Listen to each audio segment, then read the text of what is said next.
Hi everyone, and welcome to my February kitchen. As most of you know, my name is Chris Myers from the Cozy Club, and I'm here to share with you some, a project for you to do at home. And now I think it's still half term. I don't even know what, sometimes I don't even know what day it is, but I do believe it's half term, and it's the type of thing you can do with children too.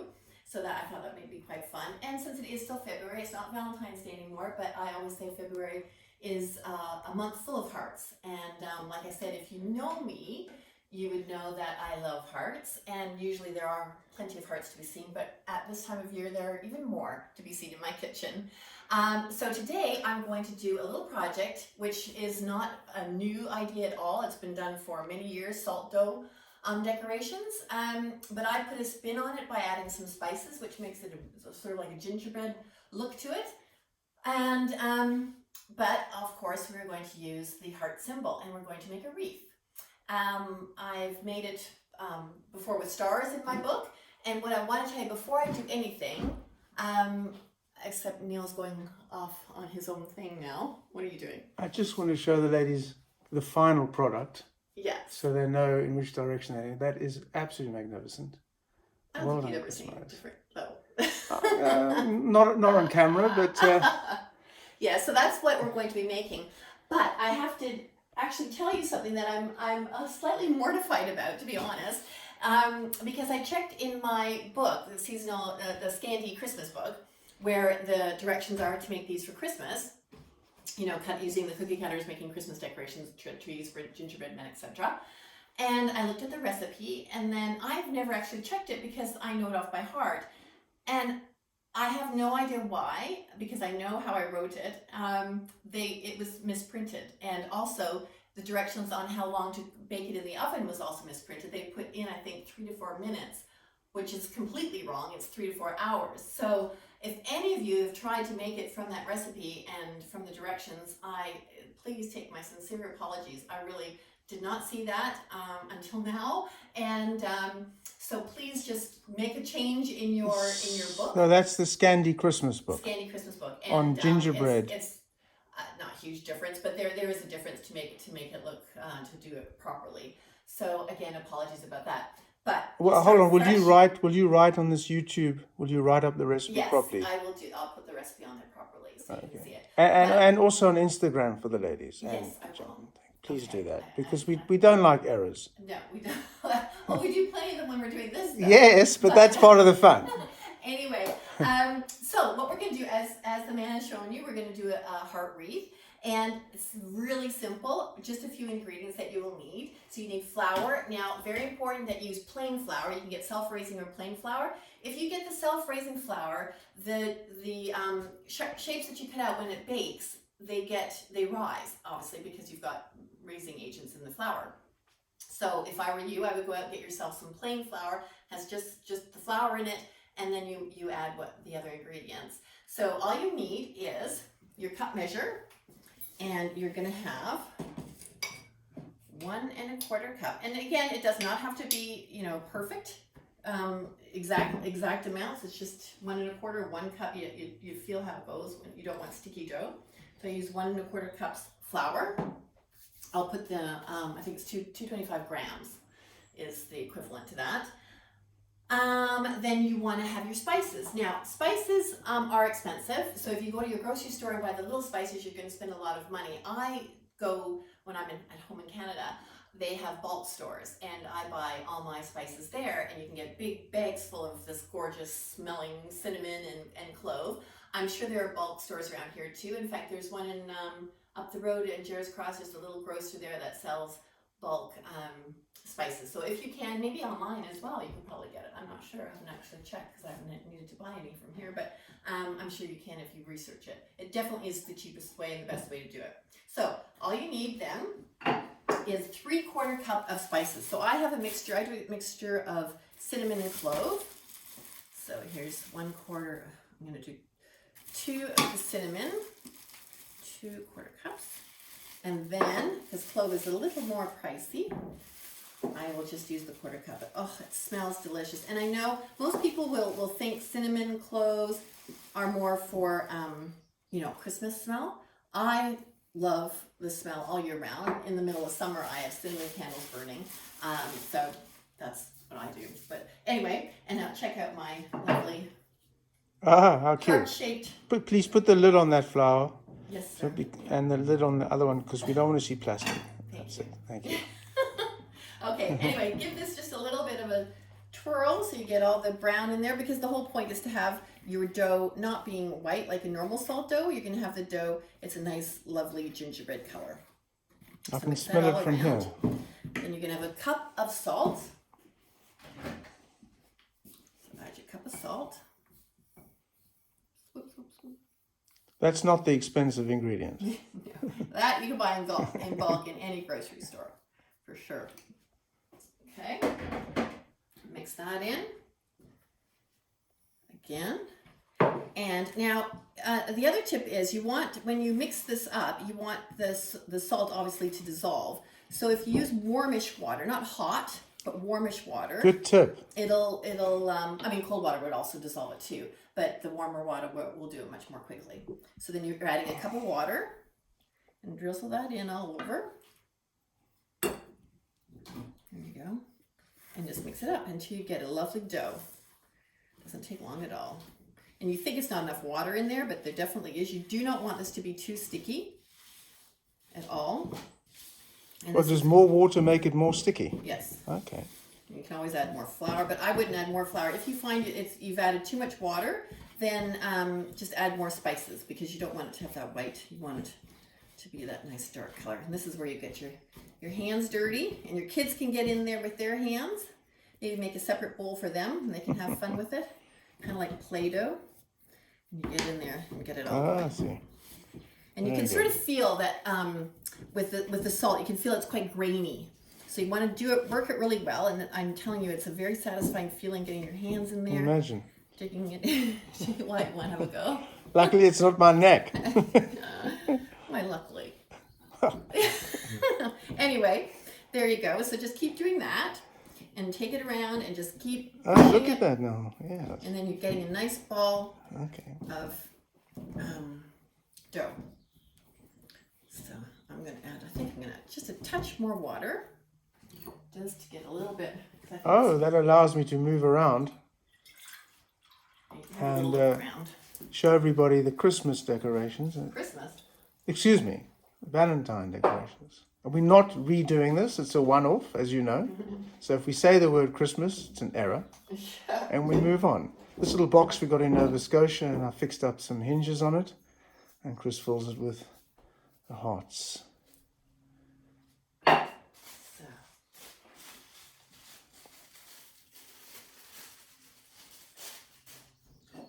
And I can see some spindle. This is a single spindle made into 2 candles. I cut it down and put some base on, and the chippy paint was magnificent. Yeah, that worked really well. And then my friend Geraldine, there are these things for when you make your own candle holders. If you just had it without, because it's wood. Yes. When the wax drips, it drips onto the wood, and then when the candle gets really short, you can burn the wood. So she sent me these to put on the candle.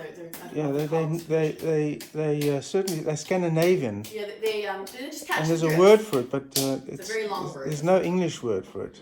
Yeah. Wax dripper catcher in English. Anyway, I'm just going to put this to the side and show you a little bit. So here I've got a nice, lovely ball of dough. Mm-hmm. And you want to get it so you don't see the grain. You can't really see it. I don't think you're going to be able to see it. But you want it soft. It's not sticky. It's just sort of like Play-Doh, basically. Now, obviously, you've got a wooden board. And, when you roll out cookies, you normally put flour down. Again, I wouldn't use flour. I'm just going to use a little bit of more spices to do the same thing. And put it on there. And what I tend to do is I turn it on one side and then the other side, and then you've got the spices on both sides, and roll it out. And that's all you gotta do. And then you flip it over if you're getting it sticky, because then you have the spices on that side as well. Now when you roll it out, you want to do it quite thin, not super duper thin, because you don't want the little shapes to break when they've been baked. So there you go. See? Easy peasy. Then you get your baking sheet. And you don't have to put anything on. A lot of people say that you have to put baking paper, what's it called? Baking sheet? Parchment paper. Well done. Yes. Yes. Parchment paper. Thank you. I knew that. I don't know. Parchment paper, exactly. I don't, basically. I just leave it plain. And yeah, just take your cookie cutters. And these are lovely old ones I've had for many years. And you just cut how you want them. If you want little ones, if you want big ones. And I like to also make teeny weeny ones like this. Chris always liked the littlest things. Yeah. And those I love to sprinkle if I send parcels or something. In fact, I'm going to be doing a few more little Wednesday wishes, and maybe I'll be sprinkling some of these little hearts inside. Anyway, so all you do is then put them on your Now, to make the wreath, do you need a constant shape, or can it be various shapes? Because your wreath here is the same. Is it two different ones? Let me just go a little close up here. Yeah. Okay. Again, you know me with all my crafts. It's really up to you what you want to do. Mine is two sizes. Bigger size at the bottom, and then I just did the same one around at the top. So I'm just going to show you. Just let me wash my hands. Well, while Chris is washing her hands, I'm going to show you the first little antique bit we ever bought 31 odd years ago. And at Alexander Palace, which I've mentioned before, but the heart shape is significant in February indeed. Yeah, very nice. Love that all the time. And just to show you guys Chris's February dresser, which has been changed obviously for the season, with all the heart shapes, different sizes, and different mediums and materials used. Yeah, years of collecting. Years of collecting. This is not overnight. And presents. No. Yeah. And books. I love books with cards. Indeed. I'll show them what you got today. And anyway. What is down here? Oh, look at this now. This is Chris's cookie cutter wreath, which I think could be in the book, Chris? Yes, it is. Which one? Which? Seasonal Scandi or Scandi Christmas? I think it's seasonal Scandi. Seasonal Scandi. A cookie cutter wreath, which you can see. You need a glue gun and different cookie cutters and a base. Yeah. Okay. She's calling me back. Here we go. You know, I want to be watching these for hours. So basically, so these are the little ones when they're cooked. So when you have done putting it on your sheet, you put it in your oven for, I would say, in a low temperature oven. Do you know degrees Celsius or not? Just not hot, not warm, not you don't want it too hot. Just like a warm oven. Okay. I'm sorry, I can't really tell you. Just a warm oven, and let it cook for a while. Then feel it after about half an hour or so. And if it feels quite hard, you can put the temperature down and then leave it in there for about 2 or 3 hours, and until it's like stone. Oh, look at that. You don't want it to break like when you press it. What about you can't put holes in those though? No, I haven't. No, but these don't need holes. Very good. Thank you so much. Thank you for that. If you do want to do yes. Any decorations that have holes on them, the best thing is to use your straw. I'm so glad you said that. Yeah. Because a straw is the best thing for it. It's a nice paper straw, not plastic. And when you make your shape, I'll make one with a little heart so you can see. I'll do it upside down so you can see it. Okay. So there you've got your heart. If you want to hang it, then you need a straw. Yeah, you need a little heart, a little hole. You're right. And then put that in the middle. And the dough goes into the straw. How clever. Yeah. Oh, look at that. Very easy. Yep.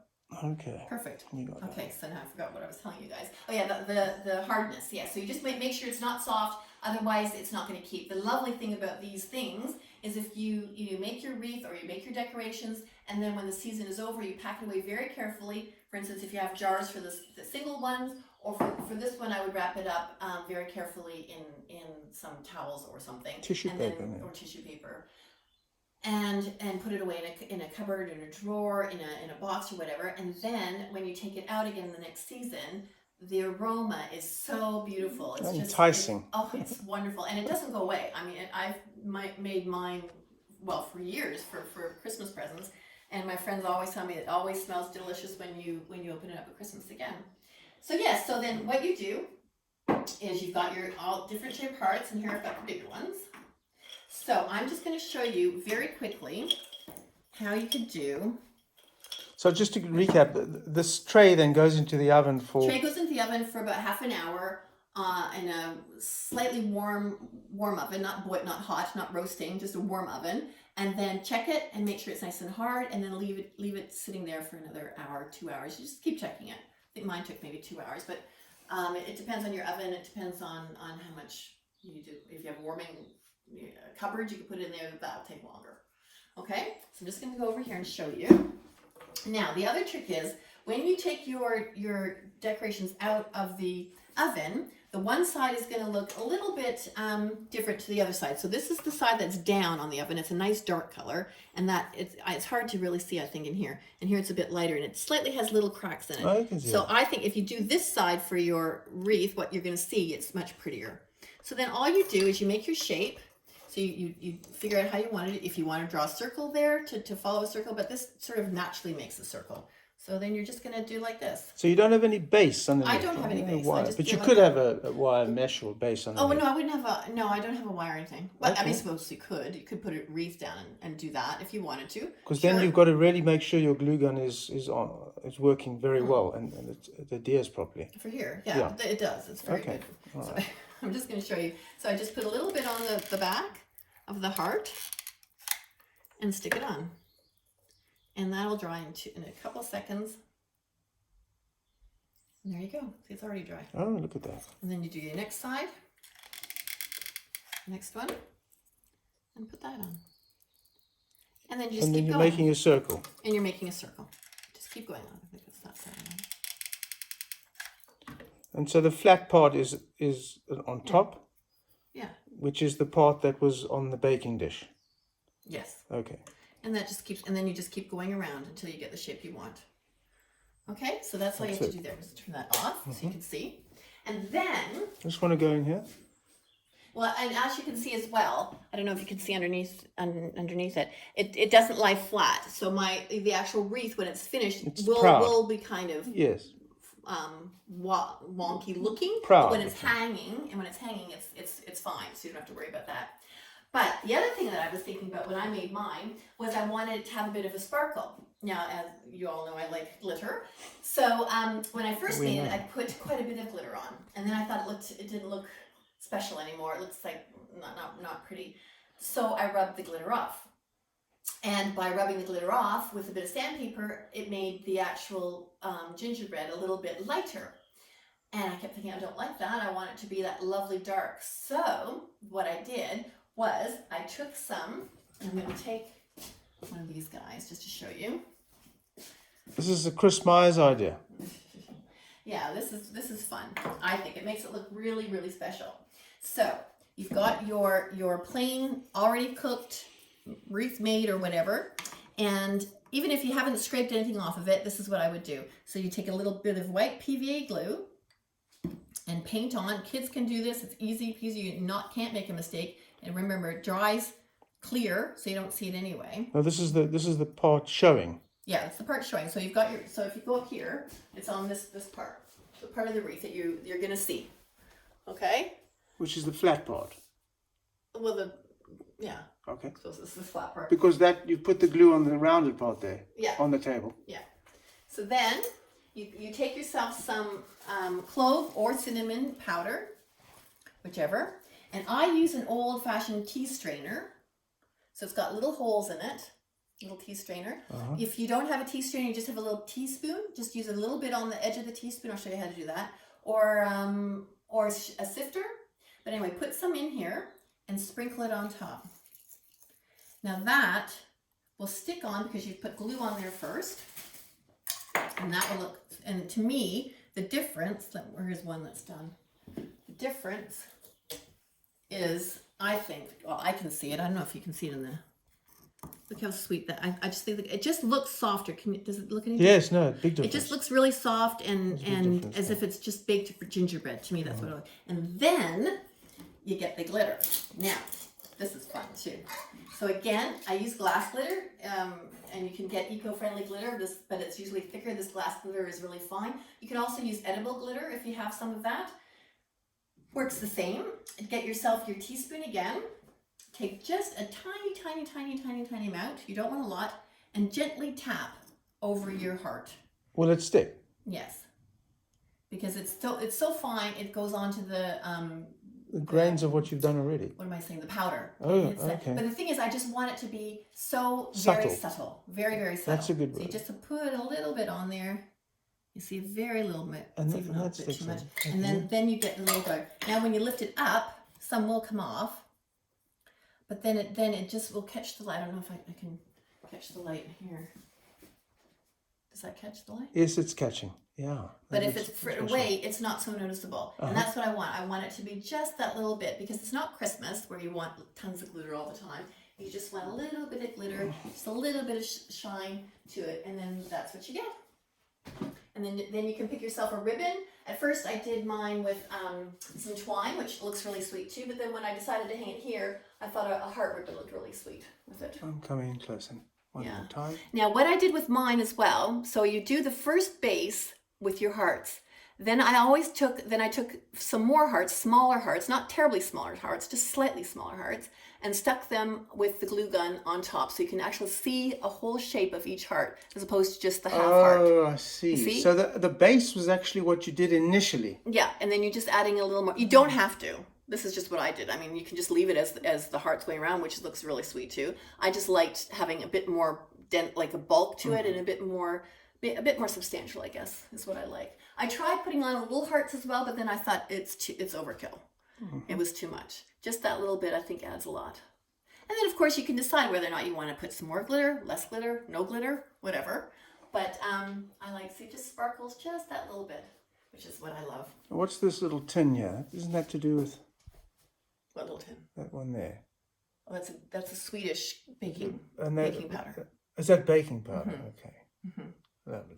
Yes. Don't fall. No. Okay, but I think that's it. So if you want the recipe, I'm going to write it down properly on the I almost fell. on the directions part of the YouTube, and I will make sure that you have all the directions correctly. But remember, it does need to be in the oven for about 3 hours to get really hard. You don't want it soft, because then it's not going to keep until next year. If it's at all soft, it'll disintegrate. Yeah, it just won't be nice. So make sure you leave it in the oven. And I think that's all I have to tell you today. So just have a wonderful February. And I know we're still all in lockdown, and we're getting to the end. I know we are. It's almost over. I feel it. There are hearts around the corner. Yes, and we're making this. We are so making this. So just hang in there, making some heart wreaths, drop them off to friends, send them off in the mail. Like to put in the mail, just make sure that you pack them properly, and send that cinnamon smell to whoever you love. But that's it for now. Take care, stay safe, stay cozy and creative. Bye for now.